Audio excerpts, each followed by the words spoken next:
My life was a predictable rhythm. Wake, work, eat, sleep, repeat.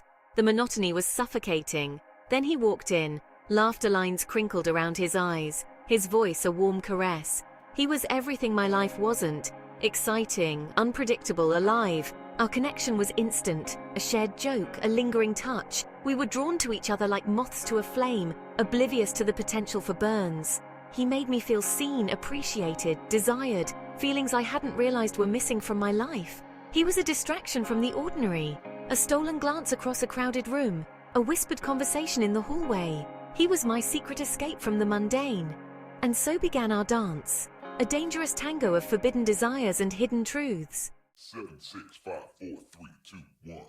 Our affair was a tapestry woven from stolen moments. A clandestine lunch in a quiet cafe, our hands brushing beneath the table. Hidden away in a dark corner of a bustling bar, his whispers sending shivers down my spine. Every encounter was a stolen breath of air.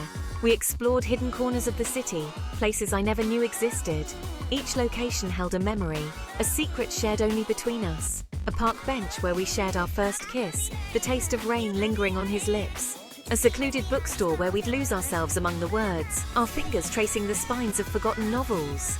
Each stolen moment was exhilarating, intoxicating. Yet beneath the surface, a current of guilt pulled at me. The guilt was a constant companion, a shadow lurking in the corners of my joy. It gnawed at me, whispering doubts in my ear. I knew what we were doing was wrong, yet I couldn't bring myself to stop. The lies I told, the truths I hid, they chipped away at my soul.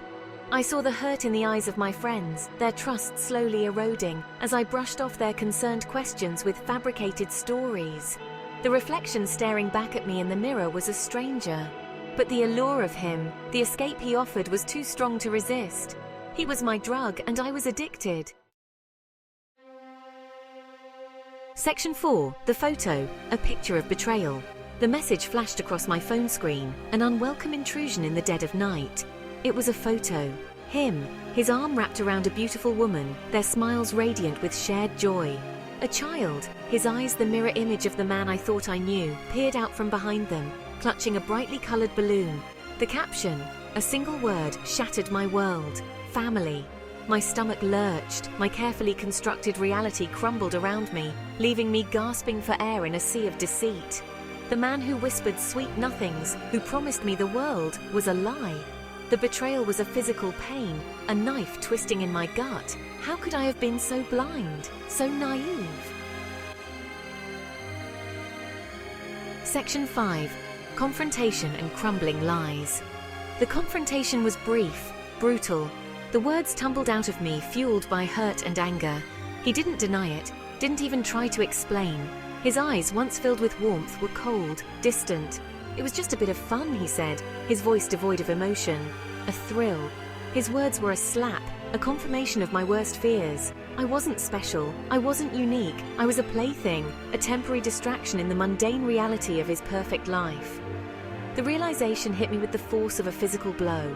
I had built him up in my mind, creating a fantasy that had no basis in reality. And in doing so, I had lost myself. Section 6. Picking up the pieces, a new perspective. The pain was excruciating, all-consuming. But as the days turned into weeks, the raw edges of my grief slowly began to soften. I started to see the affair for what it truly was, a mistake, a detour on the road of my life.